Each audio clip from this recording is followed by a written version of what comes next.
Let's talk. John Brown.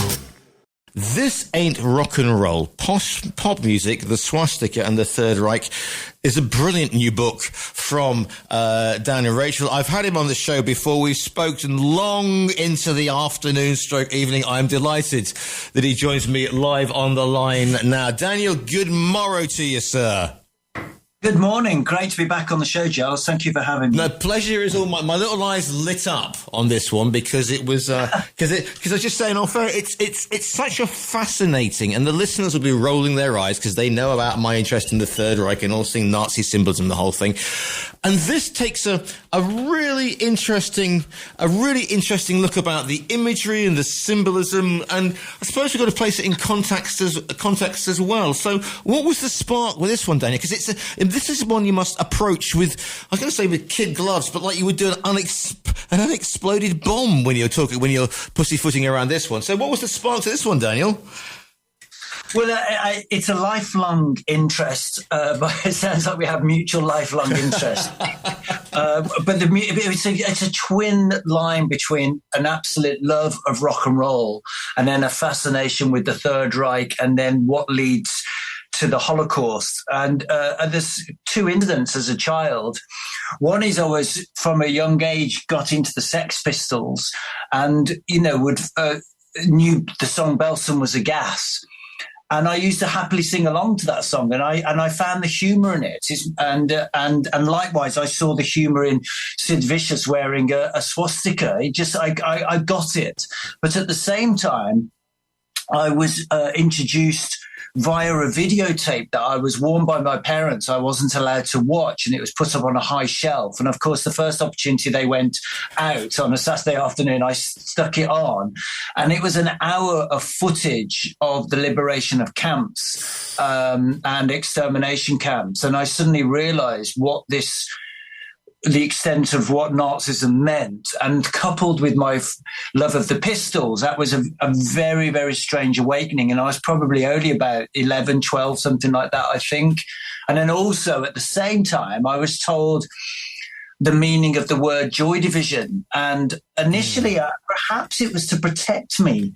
They told me it was the name of the orchestra in Auschwitz. And then I thought that was strange enough. And then when I was older, found out it was the name of the brothel in Auschwitz. And so these things were very much part of my conscience in my teens and have stayed with me all my life, really, and hence wanting to write about it now. Because the problem that you face when you're dealing with this is the fact that it's on one hand you look at the powerful image and the symbolism, and the Nazis are all about the way that the rallies themselves, the cathedrals of light, Speer and Rosenthal make these I'm going to say wonderful, but these striking images, and pop music is about striking imagery, and therefore you can't divorce from that, and then something really interesting happens because it's the 70s. You don't get people trying to shock and go back. So nobody in the 60s really goes back to what's happened in the first world. Certainly nobody in the 50s goes back into because they're being teenagers, being rebellious. But then you get people like, and you can say the Pistols, but I immediately think Roger, Waters and The Wall and Pink Floyd, because they're using, and The Who and Tommy as well, because they're using that image because their parents had fought, and in Roger Waters' case, his father died in the war, and so therefore. Yeah. That whole thing with the wall and the imagery of the 80s in the hammers is straight out of a, if you like, a Nazi imagery playbook. So there's that for a start, and the sound of Spitfires going over or planes going over and bombers in Tommy. It all links into a subconscious that these war babies have gone through.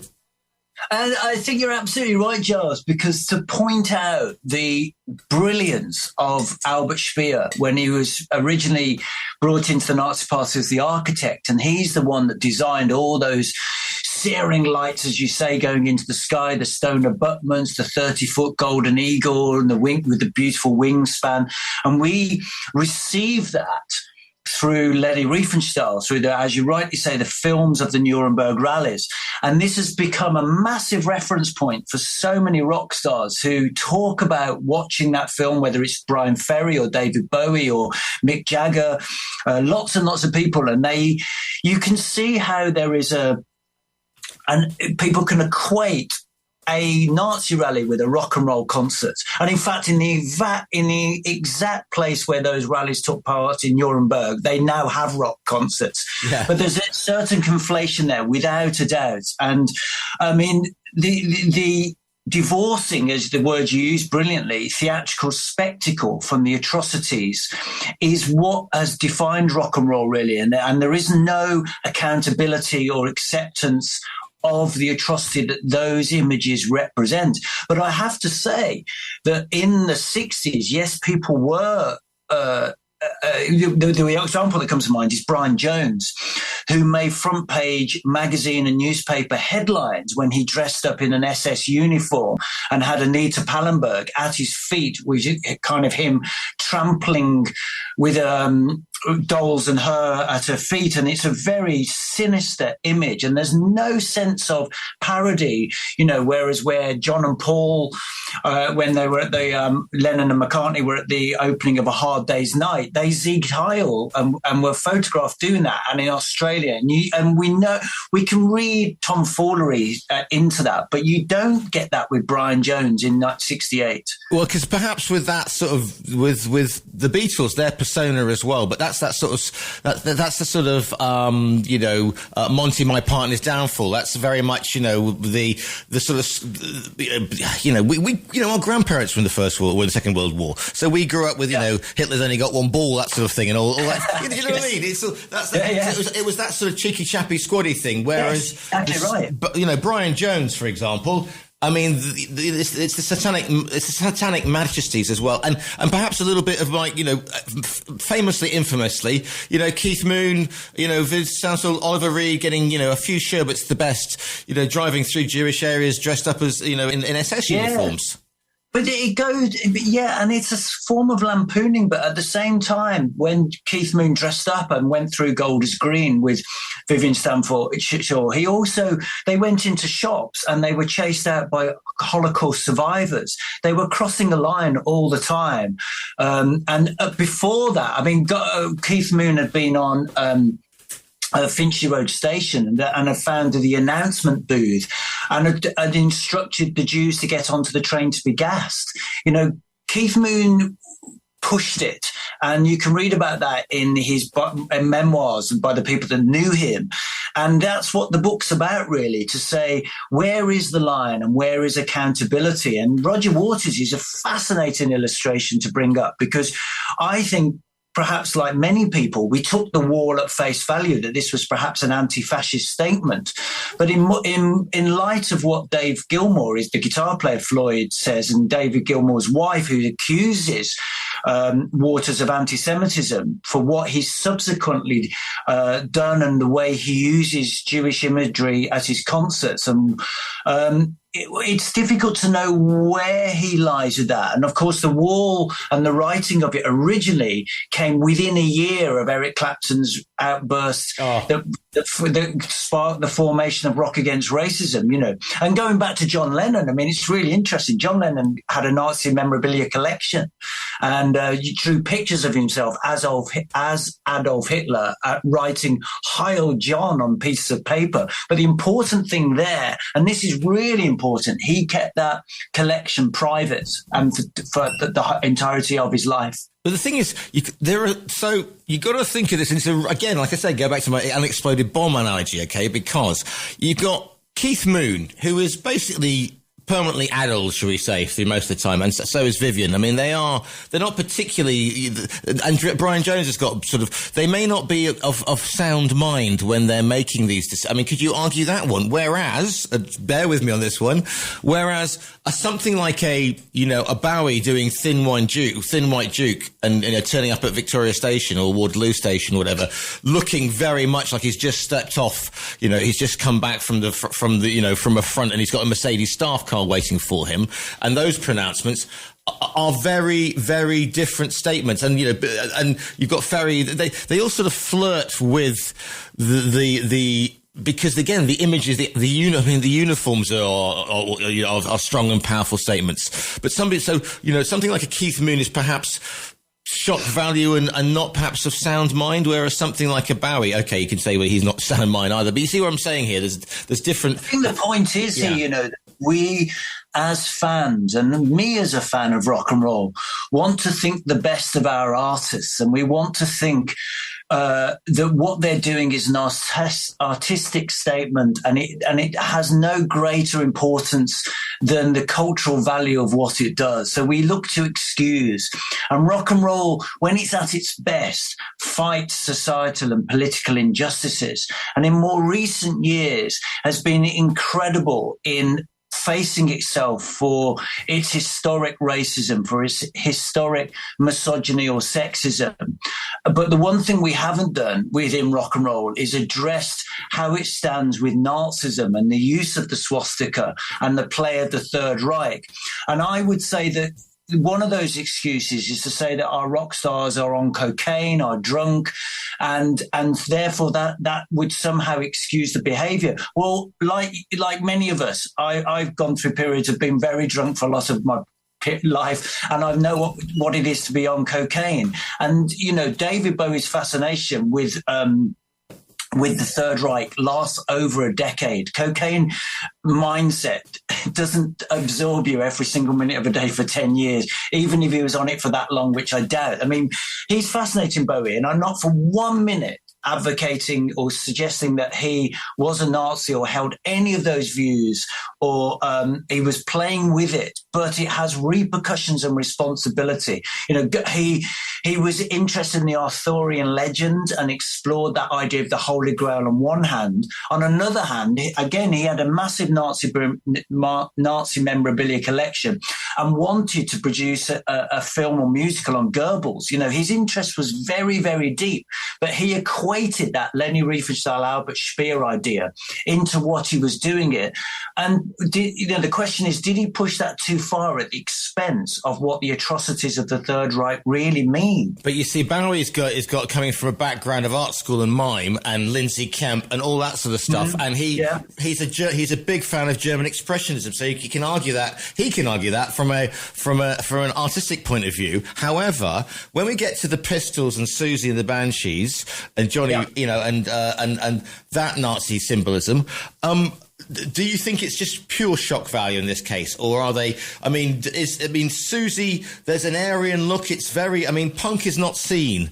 Punk rock is not an Afro-Caribbean experience, is it? It's not it's not embraced. You don't see an awful lot of. Well, you wouldn't have done, but you see what I'm saying. You wouldn't see an awful lot of people from India, from Pakistan, getting involved in punk because it's It was predominantly white, wasn't it? Yeah. Punk? But obviously, a large part of punk was shock, and that's what's appealing about it. To say this is year zero, and we will turn everything against the previous decades in any way we can. And one of the most precious things is that they fought the war for our liberty. So we will turn that round, and we will parade with the swastika, and we will use songs that talk about the Third Reich. And that's definitely an element of it. But, I think one of the fascinating aspects of that is the swastika was introduced to punk by Malcolm McLaren, the Pistols manager.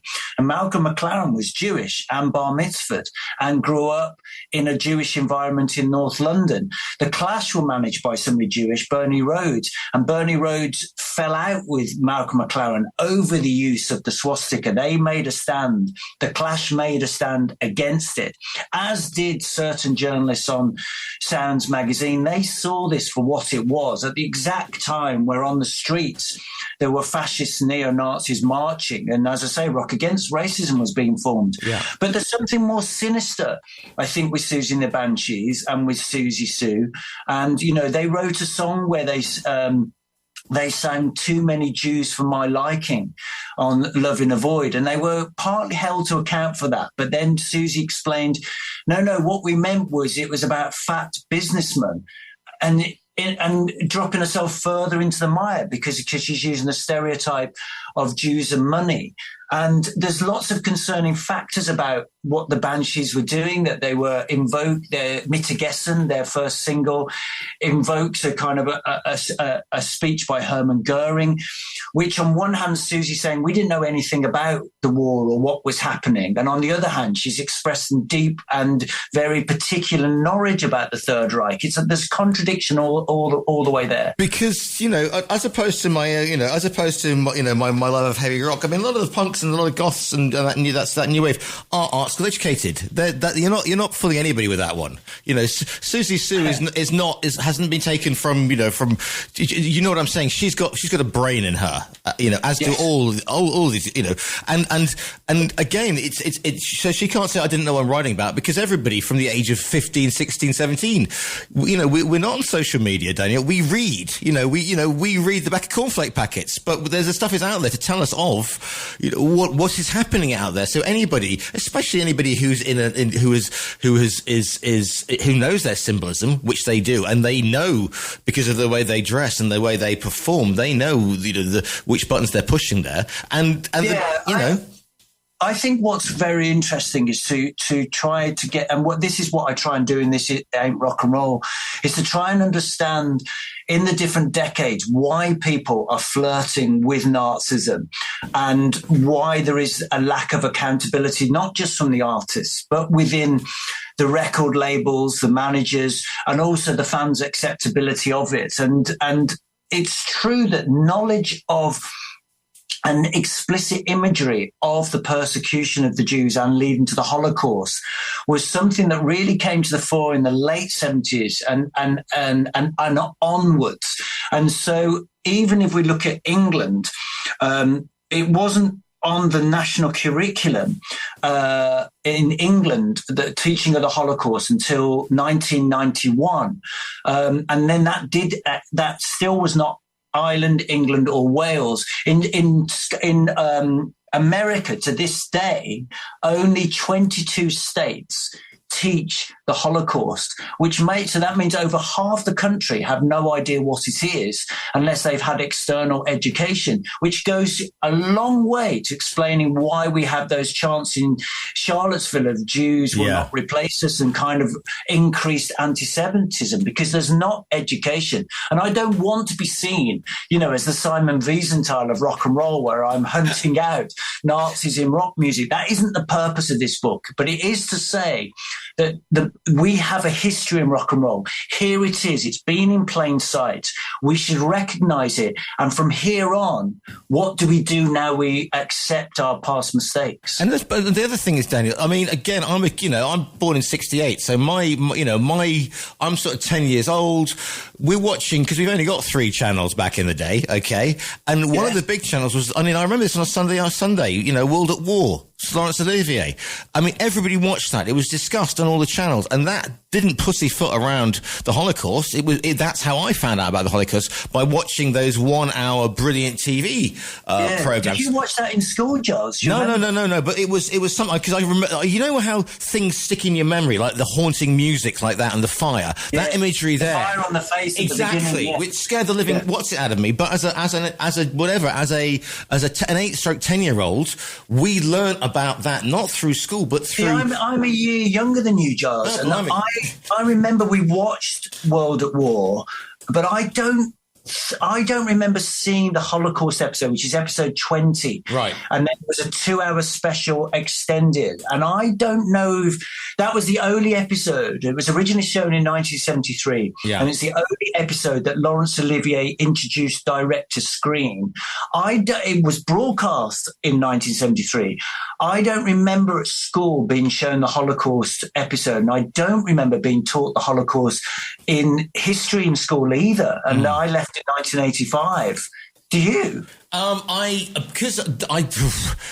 trying to know, because I wouldn't think we would be being taught it, because we're more getting into sort of, I don't know, Plantagenets and Tudors and all that sort of thing in history. And maybe the rise to power of the Nazis or something that was taught. Yeah, exactly, but not the the final solution and that, because it all So it takes from the.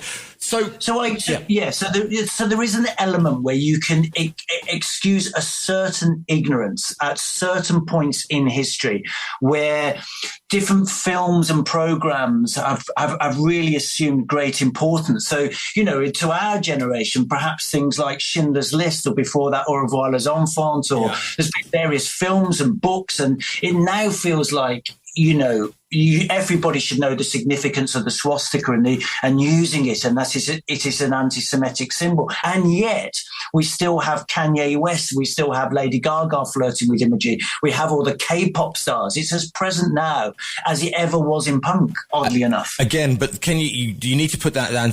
I mean, Kanye West, I will, because I'll be off for the next hour and a half about him anyway. But you know what I mean. But you can. You see, again, it is a lack of education. It is a lack of putting that symbol out there, and the deep sort of the visceral reaction it has with people. And the problem is we are now getting divorced from. You can go, oh well, it's like it is like that myth of the good Nazi. Oh well, but they were good Nazis. We look, or perhaps people try and excuse various acts by saying, but they didn't mean to do this, and they were. You can understand the context, and at the end of the day, you just go, The point, because Albert Speer did the television circuit after he was released from Spandau Prison, which incidentally gave the name to Spandau Ballet. Yes, indeed. But and became known as the good Nazi, as to a lesser extent Rudolf Hested as well, who was the deputy to Adolf Hitler and was the editor on Mein Kampf. And historians now know, and did know, that Speer used slave labor, used Jewish labor, and was well aware of the concentration camps, even though he denied that in those kind of conversations. He was found out by his biographer Gita Sereny and subsequently. But yes, we can.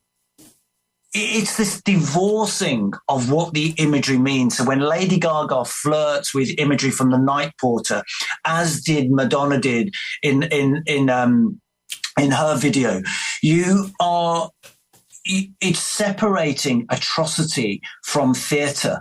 And I'm saying that you would not do that if it was an image, say, of a lynching in the South of America. If somebody was showing lynchings on a T-shirt, or their name alluded to the overseers of a slavery plant, that person would not exist in rock and roll anymore. Or if it was a violence against a woman or a rape, we control that kind of imagery, or we are sensitive to how it is contextualized. But we still give free rein largely to Nazism, I would say, and Third Reich imagery. You see, the problem is that they're going to get out by saying, well, that's just a reaction to the Night Porter, which again is an overlooked but visceral film, Dirk Bogarde and Rampling, and that really, yes. Forget Last Tango in Paris. That to me is the most divisive movie of the 70s. Full stop.